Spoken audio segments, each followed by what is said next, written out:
My name's Michael, and I'm the lead guitarist of AYiNY New York, and I also play the keyboards. And I'm Brittany, and I'm the lead singer of AYiNY New York, and I also play bass. Michael, you also play drums. Sometimes. I play a tom drum very poorly. Our last show before the April 1st one, I played the tom drums, and I hit the drum on the last beat, and I let go of the sticks, and they flew into the audience, and they hit a bunch of people in the face. Oh no.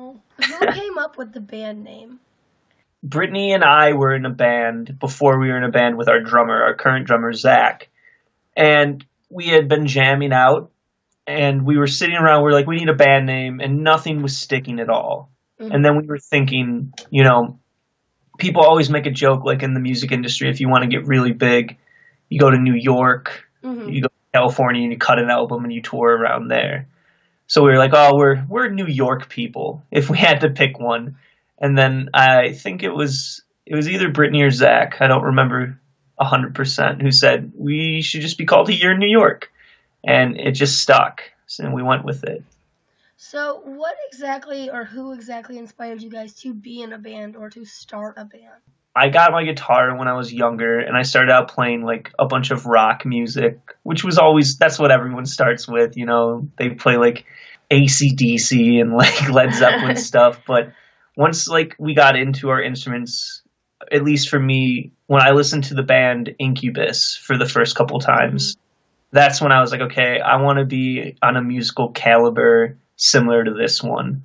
And they're huge influences for me when I started out, like, deciding to make that transition to a musician rather than just I play guitar as a hobby. And that's me anyway.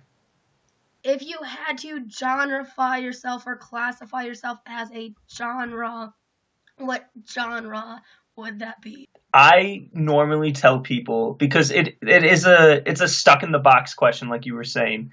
But if I had to tell someone who's never seen us play before or heard our music, I say we're an indie experimental rock band. Yeah. And it's actually funny, at our last show with Shapes and Colors, Kyle, their one guitarist, came up to me and he's like, that was the first time he'd ever seen us play. And he's like, I don't even know, what genre would you call yourself? And I'm like, oh, we're an indie band. And he's like, that's a cop-out. And I'm like, oh, we're an experimental band. He's like, that's also a cop-out. And he's like, when I see you guys next at Bloodfest, you better have a better answer for me. So just be like, we're a mix of, just pull those Shapes and Colors and be like, we don't genreify ourselves. We're a little bit of everything. Yeah. That'll keep them quiet for a little bit. So how long have you guys known each other?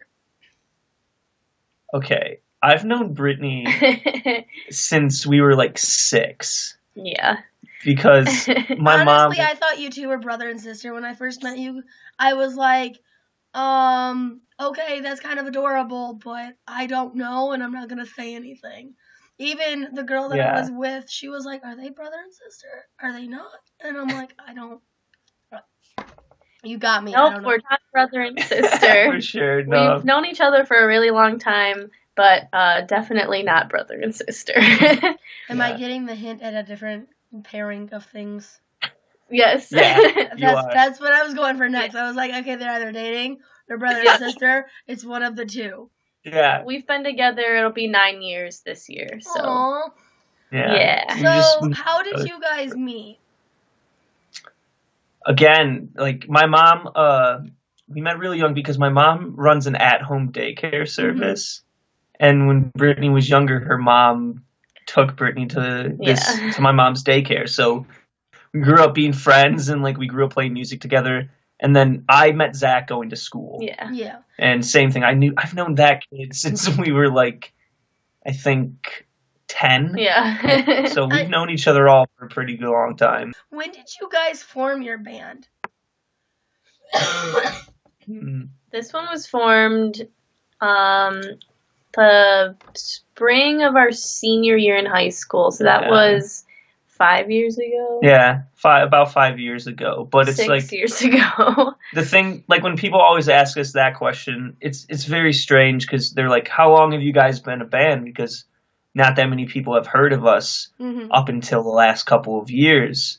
And I tell them 5 or 6 years, and they're like, well, what were you doing? And we were like, well, we obviously Figuring weren't. it out. Yeah, we weren't making the right calls and playing shows, getting to know people. But the past year, we've done a really good job, I think, getting out there.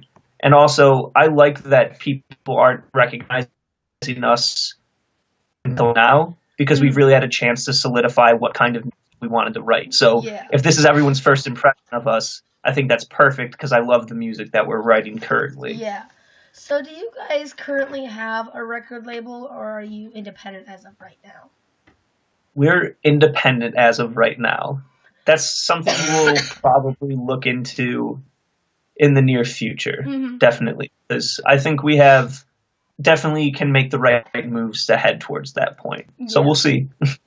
So what can you guys tell me about your instruments? I know some bands are like super particular to, they will only play this brand of this instrument, and some other are just like, oh, look, a microphone, I'm going to use that. Okay. So for me, I've had the same instrument setup for like my entire musical career. And the black one. I have, my black SG. I love that guitar. And it's funny too because I've owned it for such a long time, but I only started recently appreciating it for the style of music I wanted to play. Yeah. Like the tapping stuff that I'll do on stage.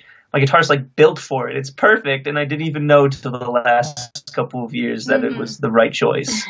But no, I definitely know what you're saying because there will be some moments at shows where people are like, "Hey, there's a lot of bands. Let's all share amps." And like the hairs on my neck stand up. And I'm like, I don't want to share my amp with you. It's like, I want my own amp up there or I'll feel weird. Yeah. It's like when you have someone else's car or share somebody's lipstick with another girl. It's just awkward. Yeah, something like that. It's not yours and it feels weird. So I don't feel comfortable unless it's my own stuff. Yeah, because you know your stuff, and if something goes wrong with it, then you got to go backstage, be like, hey, your amp broke. Can you help me in the middle of our set? Whereas if it's your own amp, you know what to do. You know how to fix it. Yeah. And you probably aren't going to get screamed at for breaking an amp. If I am on stage, though, and like a guitar string breaks, I will take any guitar available from another band. I'll be like, I'll play whatever. It doesn't matter, At that point, it probably doesn't matter because, you got to get back into the swing of the song. No, I don't care about gear. I just want it to have a specific sound, and as long as it works, then it's fine with me. Yeah. Where have you guys performed, and out of those places you have performed, what has been your very favorite place? This is a really hard question because I get this a lot. Yeah, so many venues come to mind because like there's nothing better than like playing like a packed, sold out Pike Room show because that room when there's 250 people in there and it's wall to wall and you can't even move your arms. It's a great feeling seeing that on stage. Like we played there not this January, but last January. And we played a sold-out show where we headlined, and my cousin Adam, the one that came and rapped on Holy Grail, there were so many people in there, he was able to crowd surf from the front of the stage. And that's a small room, too. Yeah, and that's why like that venue's so special. And it's like one of those venues that everyone plays at, and they dream of having huge shows at it. Yeah. But then again, it's like, when we play the downstairs at the Crowfoot, being on that stage and having a lot of people, that's an insane feeling looking out there. I can only imagine. So I definitely think if I had to rate them, I think the Crowfoot is amazing, the Pike Room is amazing, and even the Loving Touch is amazing. Like we just released a record there this January. We ended up having a sold out show there too, and it was nuts. There's so many people there, and it was so much fun. Yeah. What songs do you guys perform the most? Like, do you have just one strict set list, or do you kind of, like, mix it up? So currently, and probably for the last couple of shows we've been doing, it has been one set list because up until last January, we didn't have our new CD out. Yeah. So all the time before this start of this year that we were in, we played all of our new music off the record. We played it in a specific order because on the CD, if you listen to it from track 1 all the way to track 7, all the songs bleed into each other, Mhm. and there's no space at all. So it's almost like one giant long half an hour of music. Yeah. When we were doing it live, we have our set be the exact same order, so we could like show people the process that we could like play all of our songs going into each other. Yeah. So we've been playing the same set, and then we do Holy Grail, the Justin Timberlake Jay-Z cover. Yeah. We'd either throw that at the end of the set or somewhere in the middle, but it's been pretty much the same For a 6-7 while. songs for a while, but that's going to change soon too. So who writes your guys' songs, and what are the main themes for your guys' songs? So I would have to say that our process is I'll be at my house alone and I'll hammer out like a song structure or a skeleton on guitar only. And then we'll take it into band practice and, I'll show Brittany and Zach like the outline of it and tell them like this is probably what should be happening. And then Brittany will come up with her own bass lines by herself. Zach and I will talk through the process of writing. Mm-hmm. And then we just honestly played instrumental from there on, probably half an hour, while Brittany just thinks of lyrics and melodies to sing.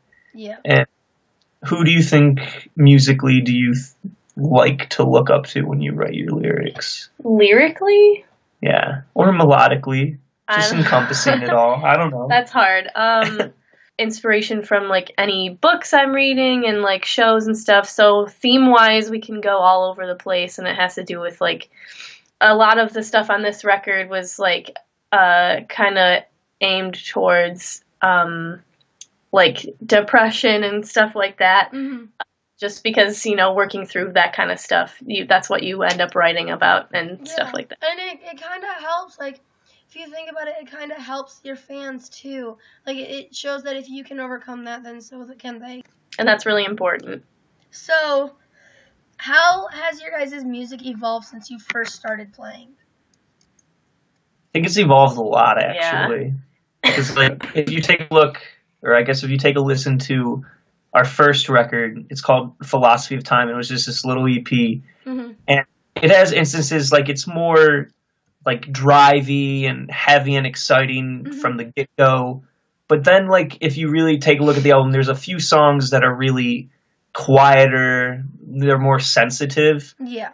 And I think we've evolved from trying to write music that's exciting right from the start, where we feel more comfortable now, where we're writing music that's more calm most of the time, ambient, and then we'll get heavy as the song goes on. Yeah. Our new record has evolved. It's very intimate. That's one of the words that I use to describe it, and I hope people are understanding that, because it's very thin textures. Like, the record starts out with just a synth and just Britney's voice, and it's just those two things. And looking back on, like, if we were ever to write a song like that for the first CD, it just wouldn't have happened. Yeah. What has your guys' biggest challenge been as a band so far? Honestly, it doesn't seem to happen as much anymore, but, like, one of our biggest challenges was, I know that some people would see us and they'd immediately go, like, girl singer, they're going to sound like Paramore. Yeah. They're going to sound like Evanescence. And that's such a terrible stigma to have the girl-fronted rock bands. Yeah. And I actually, it hurt in a sense, but it actually almost, in an opposite sense, helped. Because people would see us and they'd be like, oh, it's just going to be another Paramore thing. But then they hear us and they're like, wow, that sounds nothing like Paramore. Yeah, exactly. And then it kind of helped out a little bit. And nothing against Paramore. They're rad. No. They're rad. It's not like you want to set up to sound like a band that exists already. Yeah, and you're not trying to be a copycat. You're trying to be your own unique person, your own unique band. Right. You don't want to just mimic others, And that's actually another thing that, like, people weren't used to. Like, I know there's still people that I talk to after they watch us play, and they just kind of shrug their shoulders, and they're like, I don't even know what I just watched. Like, because we're not trying to fit into some category. Some people, who aren't willing to give something new a chance, they kind of do dismiss us. But what I always say is I'd rather be liked by a few for being our own thing than liked by many for being something that we're forcing ourselves to be. Exactly. And I mean, all it really takes is a few true fans to see who you really are, and then they'll be like, oh, hey, guys, you should totally go check these guys out. They're like something you've never seen before.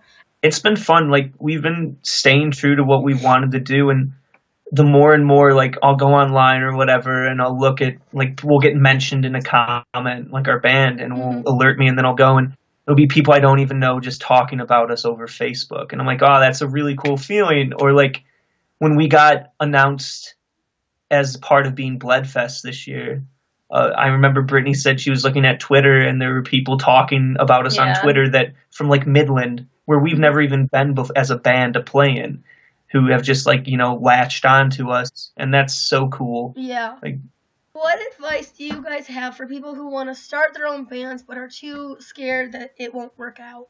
My advice is you just got to go for it. I definitely think it's a scary thing to do, because I talked to some bands even today that they're in bands, you know, they've done it, they've started it, and they don't like where they're at. They don't think that they're gaining traction. They don't think that they're being successful.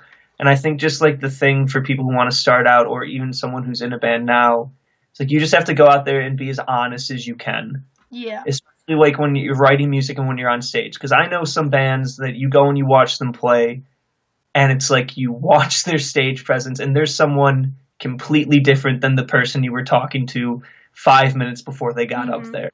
And it's transparent. And I just think that the best advice is for people to be honest, and honestly just to work hard at it too. Yeah. That's the other thing. People in bands will be like, oh, I'm so upset. We haven't played a huge show ever. What are you doing that we're not doing? And I'm like, well, you're probably not working as hard as you should be. Because it's not something, especially in like this kind of scene, where you can just show up to a venue and people are going to be there. You got to get the word out. You've got to do a lot of things to get people. You got to take baby steps. I mean, if you look at the bigger artists, they didn't just be bam, huge, you know, known. They probably started out in a garage too. Like 90% of the time, big bands start out small and then they work their way up. Bands nowadays, some of them expect to just be handed things like on a silver platter, and that's just not. It's not how it works. No. So, what is your favorite part of being in a band? I love, like, besides like writing your own music and stuff, but the two things that I really love about being in a band is, one, like, I've met so many people the past year and a half from really like going out there and trying to get involved with as much as I can about the music scene. I've made friends with some of the nicest people that are in other bands. And also, it's like you said, you know, going out and supporting every band, not just the one that you're going for. I also have been introduced to some of my favorite bands, and they're just local. They're the same caliber as us. They're not huge stars on radio, but I listen to their music more than I listen to other music now. And just the music that I've been exposed to and the people that I've been exposed to, I think that's a huge plus about being in a band. And also, I love playing on stage. Yeah. I have so much fun doing it. To play your music and then almost finish the song and have the audience look at you and scratch their head like, what just happened? Like when we had Tim from Stories Untold come on stage and play that song, and we end it so abruptly. And it's always fun whenever we do that one. The audience almost doesn't clap right away because they didn't expect it to be over. And then all of a sudden, people clap. And it's great. That's the best feeling, when you can connect with people like that. And you guys can tell when you guys are on stage, especially, that you are enjoying your time. And you're not like, oh, we're being forced to do this. You can tell you're genuinely enjoying it. And you're having fun. And it's not a forced reaction. When Michael started playing, it was just like immediately I've seen some bands play that have been like they look like they're being forced, like they're marionettes. When Michael started playing, it was just like the happiest expression a band member could ever have on their face, is just jamming out. It's, if you're not enjoying it, why are you up there? Right. Exactly. You know? Or even What's writing. the point of getting up there? Yeah. So, out of the places that you have toured, what tour has been the best for you guys? We actually haven't done much touring yet. That's on our list. The priorities that we had in mind, you know, getting serious about the band, is we really wanted to establish like our presence in this like Midwest Michigan area. And, you know, especially, you know, with this our scene here, I think, honestly, in the past year and a half, we've done a really good job establishing ourselves. Yeah. And now the next step is, we are looking very soon to set up, weekend runs going around Michigan or Indianapolis, and other places like that. And we're working on that, but that'll come up later. Yeah. But, no, we just played in Michigan strictly, and we love it here, especially, it's humbling because we did play a bunch of shows when we were, starting out in this band, and they weren't terrible shows, but they weren't the huge shows that we're playing now. Like, playing sold out Loving Touch show, playing sold out Pike Room shows, playing the Crowfoot a few times. It's like, wow. Once you get a taste of that, you don't want to go back, so you work even harder.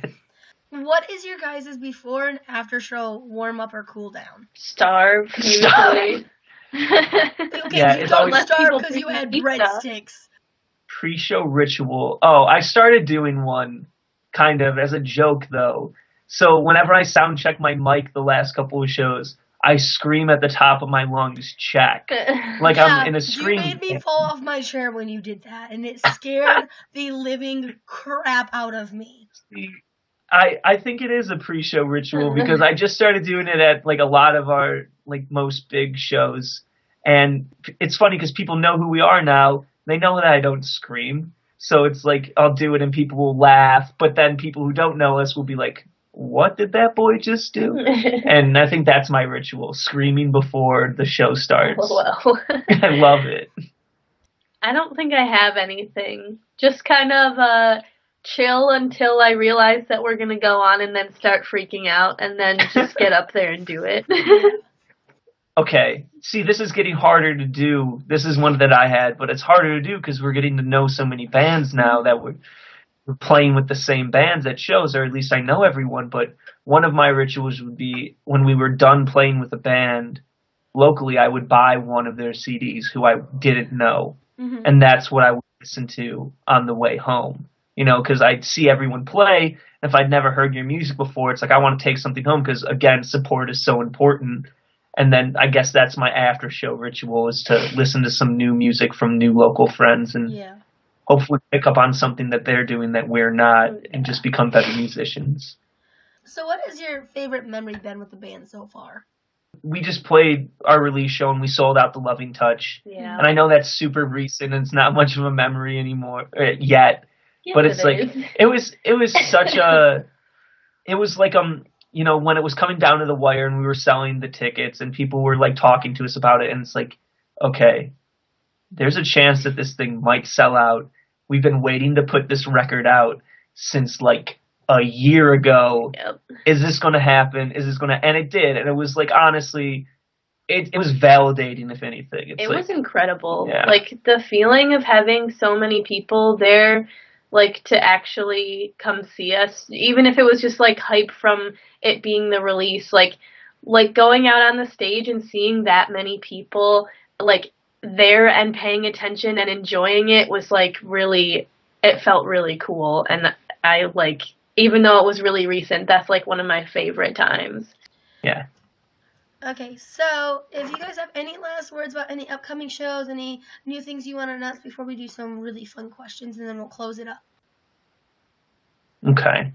So besides Bloodfest, the biggest, probably most fun show that we have coming up is we are playing the Crowfoot May 12th with our friends in Lilac Lungs, Young Pioneer, and If Walls Could Talk. And it's going to be a really big show because Lilac Lungs is releasing their full-length album, Eventide. So we're going to do some fun questions for you guys if you have nothing else that you want to promote real quick. We just released our second EP. It's called Forget Me Nots. Yeah, go check that out. If you don't go check that out, I'm going to be very, very sad with every single person who's watching this right now. Yeah, it's like, check that out. I've been jamming out to so many, like, from you guys, like the whole entire bands that have performed at that last show. I've just been jamming out to you guys nonstop, and I'm just like, okay, I don't care if this isn't the 30th time I've heard the song. I really don't care. So, if you could, would you rather be a dragon, a gargoyle, or a unicorn, and why? Dragon. That's easy. I want to be a gargoyle. I want to be a dragon. Because of the show Gargoyles. Of course, because of the show Gargoyle. I think gargoyles are so underrated because they got camouflage. I want to be a cute little dragon like Mushu. And just be like, that would be perfect. I can see you being Mushu in a nutshell. Yeah, I think, but unicorns are cool too. Dragon. I don't know. I think for I'm me. going to stick with gargoyle too. I'll be a gargoyle who has a horn on his head, so I'm both technically. Okay. You're a unigargoyle. Gargacorn? Yes, gargacorn. There we go. It's pretty good. You're just a dragon. I'm a garglecorn. A gargle corn. Whatever. If you could wish for anything to come true, what would you wish for and why? No, you cannot wish for more wishes. Dang. I'd wish for Such a hard. Okay, my like funny wish. I'd wish for a season extra of Yu Yu Hakusho. Agreed. That's what I want. I honestly, I joke around with Brittany and I'm like, you know what? No, it's not a joke at all. I was like, all those main characters are just hanging out without us and they're just not filming it. But yeah, I'd probably wish for another season of Yu Yu Hakusho. A giant farm where I can save all the puppy dogs, and then I could just play with puppies all day. That's a good one. If that's the case, all you gotta do is just come to my house and start building fences because I've got 20 acres. Could I play with the puppies? Yeah. Awesome, I'll help. Perfect. If you could describe the other band member in one word only, what word would you describe them in? So I would say that Brittany is starving. I would say Zach. He's going to hate me for this one. But Zach's a sloth. He's very slow. Sloths are the best thing since toast. Are amazing. And it's funny, too, because, like, we joke around, too. He's always like, Zach, you're so slow. And he's like, I know. And I'm like, Zach, come on, man. You got to go. And he's like, I know. So that's my words. One of my... My one word to describe Michael. I want to say, like, goof, but I'm going to be nice. I am a goof. You are a okay. goof, but I think a better would be kind. Because you're just kind to everyone that you meet, no matter what, and it's infuriating. But you're just good to everybody, and that's just how I see you with everyone. So thank you. That's so nice compared to what I called you hungry. I know, you just said I was hungry, but it's true. I am hungry. It's okay, I'm hungry too all the time. I'm like, dude, I want some sushi. I'm going to go get some sushi. If you could paint the world in a different theme of colors, what theme of colors would you paint it? Rainbow. Yeah. So, like, anything that in your life that's one color, it would just be rainbow. That would be a lot. That would be a lot. No, I'd paint everything. I know what you're going to say. I'd paint everything gray so everyone would know what it's like to look like things through dog's eyes. I picked purple. Purple? I'd do pastels. All purple. I think if the world was painted in pastels, that'd be super pretty. Pastels are awesome. Rainbow pastels. Yeah. Okay, so we've got one more good question, and then we're going to finish up. If you could rename a squid, a turtle, and a kangaroo to anything you wanted in the world, what would you name them? Oh. Okay, I named the squid. It would be like a variation on his name. I'd name it Squid Bibbly. No. Yeah, because that's one of our friends' jokes. He says Squid Bibblies. I think that's amazing for squid. Turtle, I'd rename... Wait. What? I'd call squid Smush. Smush? Look at that Smush over there. So Squid Bibblies, Smush. I'd name turtles... Dog. Okay, I name it dog. I have a tortoise, and we call it our dog. Yeah. So that's the little background. So we named turtle, dog. Kangaroo, I'd name... Pouchy Pouch. I was going to say, I don't know. Kicky dog of death. Kicky angry thing. The deer of Boxing Australia. ball of fur. The postal worker of the forest, of the desert. Of the Australian outback. Of the outback. Yeah. That's beautiful. Postal worker of the outback. Beautiful. Can Awesome. you imagine if a kangaroo was working at a post office and they just had like all the mail in their pouch and they're just like kicking it everywhere? Yeah. It's just like it's That's perfect. so much easier. If you guys have any last words, go ahead and say it now. Thank you for having us. Yeah. We had a lot of fun.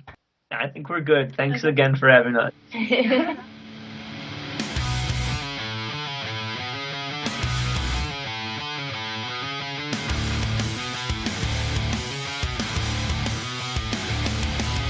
Hey guys, thank you so much for watching this interview with Here in New York. Please go check them out in the links down below. Do not forget that they will be playing at the Crowfoot in Pontiac May 12th. If you're in Michigan, please come to the show. Come say hi. They're amazing guys. The whole entire show, all the bands that are playing are absolutely phenomenal. Check the band out in the links down below. Please stay tuned for more amazing content. And as always, guys, stay amazing. I love you guys. Bye, guys.